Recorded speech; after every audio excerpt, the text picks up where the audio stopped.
भारतीय reserve bank की monetary policy committee ने अक्टूबर की बैठक में दरों में कोई बदलाव नहीं किया है। फरवरी 2023 से आरबीआई ने रेपो रेट 6.5% पर बरकरार रखी है। इसका मतलब ये है कि होम लोन की दरों में कोई बदलाव नहीं होगा। हालांकि आरबीआई ने रुख को बदलकर न्यूट्रल कर लिया है। मॉनेटरी पॉलिसी पेश करते हुए रिजर्व बैंक के गवर्नर शक्तिकांत दास ने कहा कि भारतीय इकोनॉमी मजबूत और स्थिर है। विदेशी निवेशकों का भारत पर भरोसा अब तक के अपने शिखर पर है।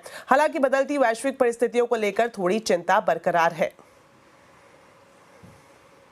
The Indian economy presents a picture of stability and strength. The balance between inflation and growth is well poised. India's growth story remains intact. Inflation is on a declining path, although we still have a distance to cover. The external sector demonstrates the strength of the economy. Forex reserves are scaling new peaks. Fiscal consolidation is underway. The financial sector remains sound and resilient. Global investor optimism in India's prospects is perhaps at its highest ever.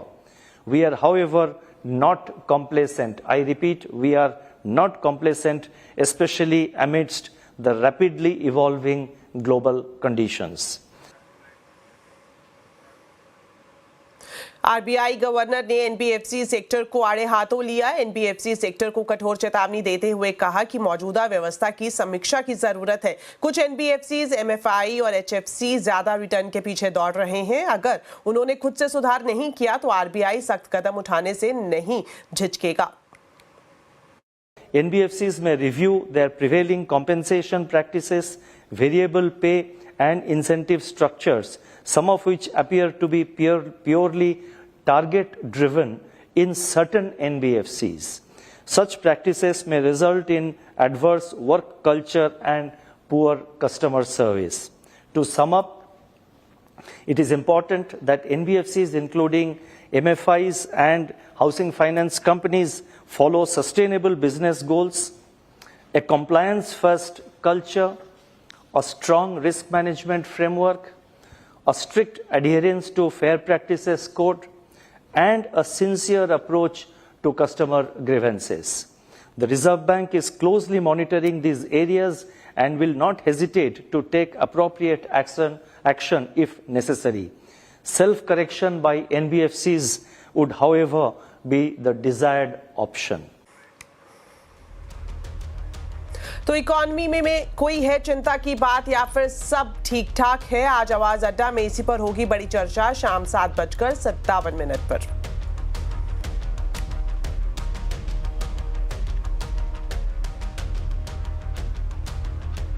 Haryana में हार के बाद कांग्रेस अपनों के निशाने पर आ गई है। इंडिया गठबंधन के सहयोगी दल कांग्रेस को खरी खोटी सुना रहे हैं।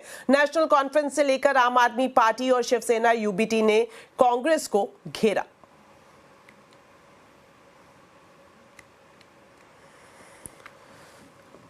जो लोग मतलब अपनी कपड़े तैयार करके राजभवन का जो है रास्ता नाप रहे थे, वो बेचारे घर में बैठे रहे और बीजेपी ने तीसरी बार वहाँ हुकूमत बनाई। अब इसके पीछे क्या वजूहात हैं, उस पर कांग्रेस को थोड़ा सा तो गहराई में जाके सोचना होगा। हरियाणा में इंडिया गठबंधन नहीं बन पाया क्योंकि वहाँ कांग्रेस को लगता था कि बस हम अपने ताकत पर, अपने बलबूते पर जीतेंगे तो सत्ता में और कोई भागीदार नहीं चाहिए।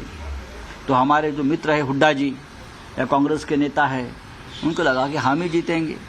अगर समाजवादी पार्टी है अखिलेश जी की, आप है केजरीवाल साहब के नेतृत्व में, हमारे जैसे छोटे छोटे दल है, हमारे खाते में 1-2 सीटें आ जाती तो जरूर ये जो चित्र है, ये निर्णय है जो जनता ने दिया, उसमें जरूर बदलाव होता। आपने विधानसभा के चुनाव में मुख्यमंत्री तो कांग्रेस का बनना था, सरकार कांग्रेस की बननी थी। हम लोग कह रहे थे गठबंधन कर लो, गठबंधन कर लो, गठबंधन कर लो।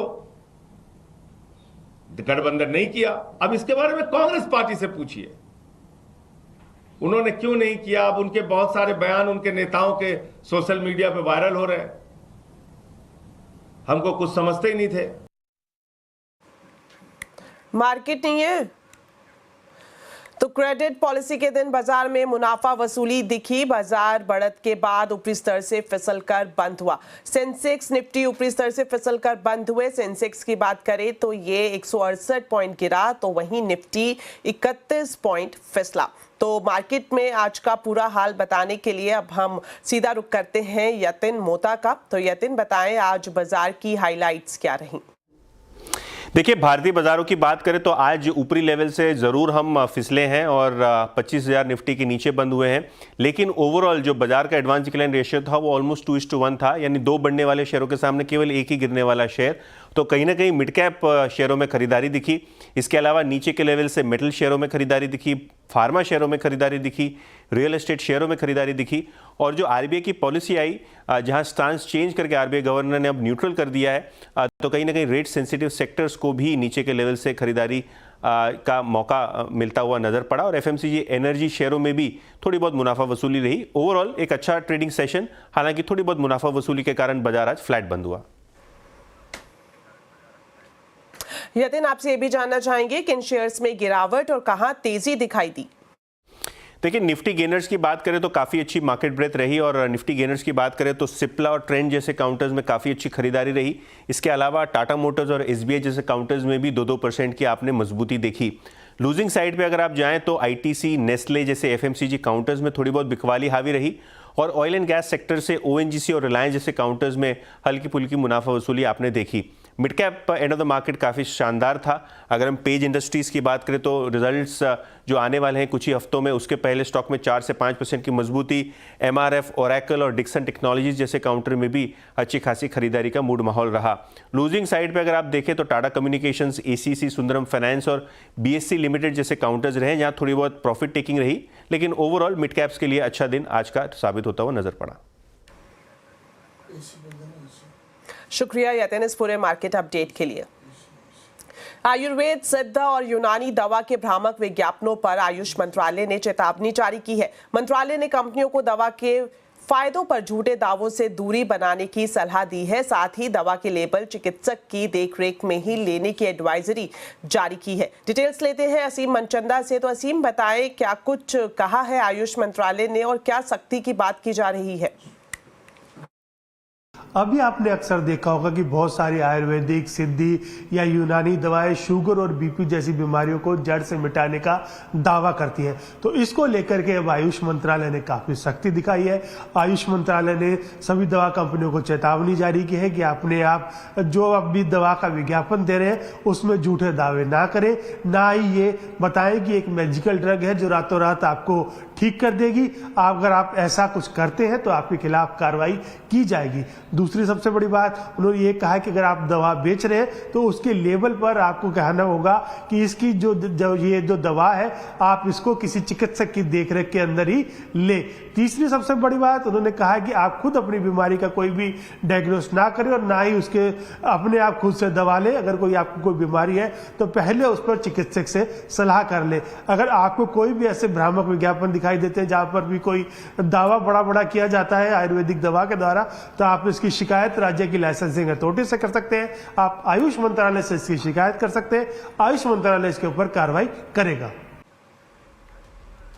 शुक्रिया असीम इस पूरी जानकारी के लिए। तो अगर आप भी आयुष की दवाओं के सही इस्तेमाल की पूरी जानकारी जानना चाहते हैं तो देखना मत भूलिए आज का कंज्यूमर अड्डा शाम 5:57 पर। आयुष की दवाई सलाह है जरूरी।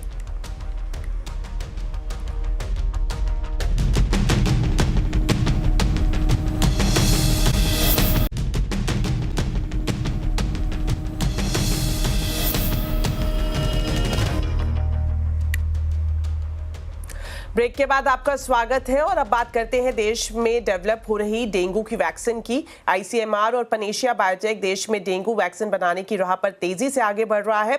आइए जानते हैं पनेशिया बायोटेक के मैनेजिंग डायरेक्टर राजेश जैन ने हमसे खास बातचीत में क्या कुछ कहा।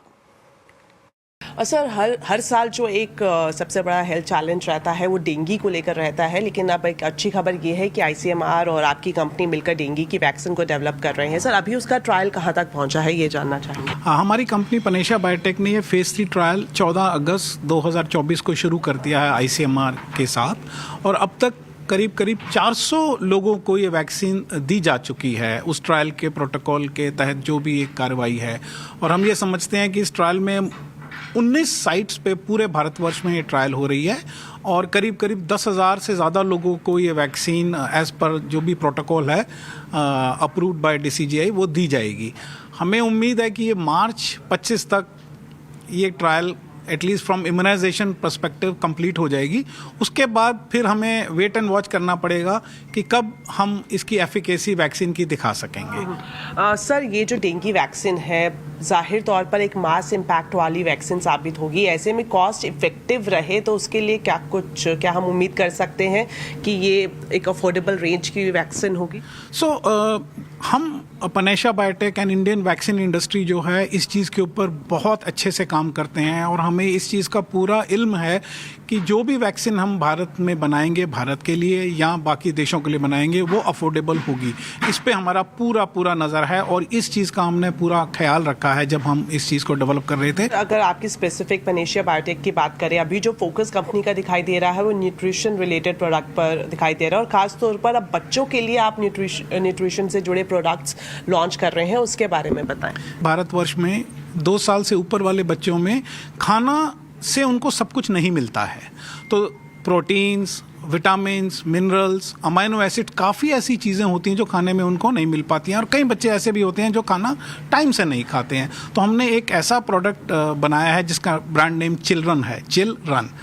उसके अंदर 37 एसेंशियल इंग्रेडिएंट्स हम लोगों ने डिफरेंट टाइप्स के जो खाने में बच्चों के होने चाहिए, जो उनकी फिजिकल ग्रोथ, उनकी मेंटल ग्रोथ, उनकी बोन हेल्थ का ध्यान रखें। हाल फिलहाल में सरकार ने इंडस्ट्री ओरिएंटेड एक बड़ा डिसीजन लिया है कि अगर किसी कंपनी के किसी ड्रग को US FDA या फिर बाहर के किसी FDA से अप्रूवल मिलता है तो इंडिया में अब दोबारा से ट्रायल करने की ज़रूरत नहीं पड़ेगी। तो ये जो है ये कितना पाथ ब्रेकिंग डिसीजन है? जो रूल 101 में इन्होंने चेंज लेकर आए हैं, ये पूरी इंडस्ट्री के लिए भी अच्छी बात है और मोर इम्पोर्टेंट है पेशेंट्स के लिए, उनको वो एक्सेस अफोर्डेबल और जल्दी मिले। फार्मा और मेडटेक सेक्टर में भारत तेजी से आत्मनिर्भर बन रहा है। हमसे एक्सक्लूसिव बातचीत में फार्मा सचिव अरुनीश चावला ने बताया कि अगले 2 साल में PLI स्कीम के तहत 50 नए ग्रीनफील्ड प्रोजेक्ट्स को पूरा किया जाएगा। आइए सुनाते हैं ये एक्सक्लूसिव बातचीत।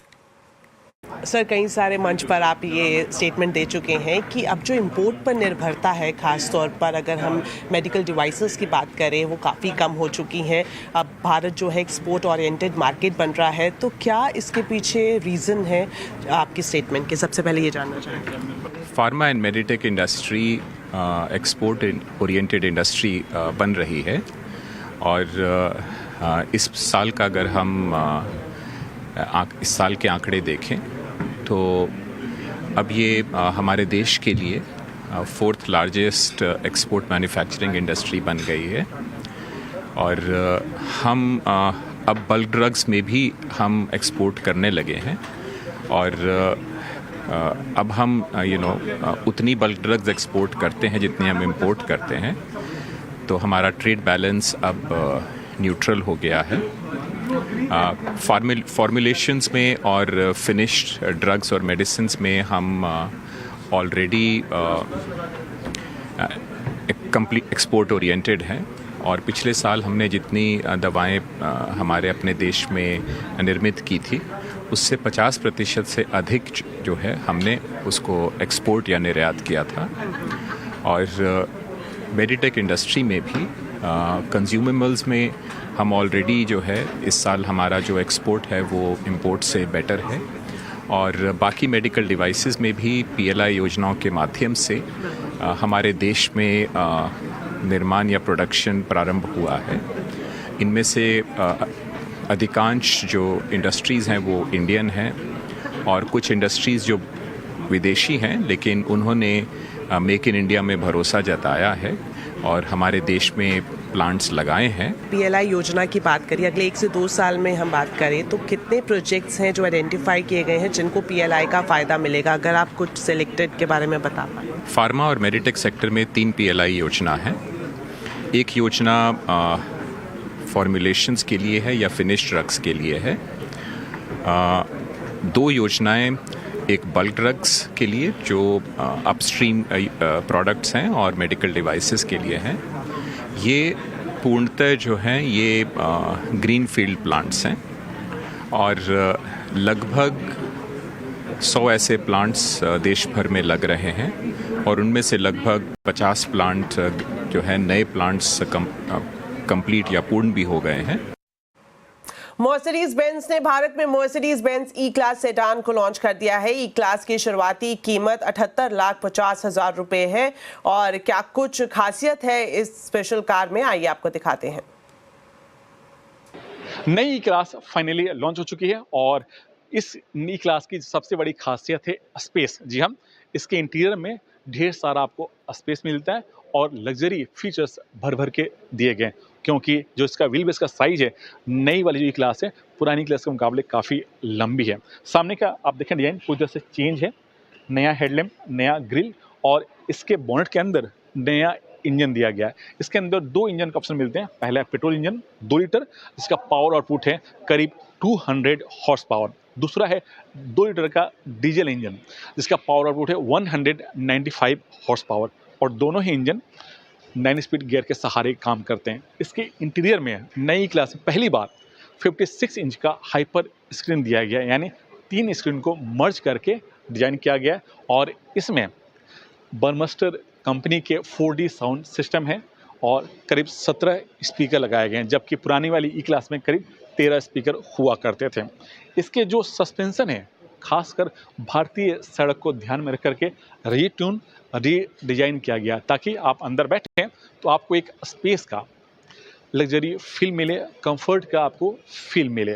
दूसरी चीज़, सेफ्टी का भी इस गाड़ी में पूरा ख्याल रखा गया। इसके अंदर 8 एयरबैग दिए गए और उन 8 एयरबैग में से एक एयरबैग आपके डैशबोर्ड के सेंटर में रखा गया और ये मर्सिडीज के पोर्टफोलियो में पहली बार इस तरह का फीचर्स दिया गया है। दूसरी चीज़, इसमें जो अडेप्टिव जो ब्रेक कंट्रोल थे उसको ऑफ करने का भी इसमें बटन दिया गया है और इस गाड़ी का जो सीधा मुकाबला है BMW की नई 5 सीरीज लॉन्ग व्हील बेस से, ऑडी की A6 से है, खासकर कीमत के मामले में। तो मेरे साथ इस बुलेटिन में इतना ही। आप खबरों पर अपडेट रहें, CNBC आवाज से जुड़े रहें हमारे सोशल मीडिया हैंडल्स के जरिए। नमस्कार।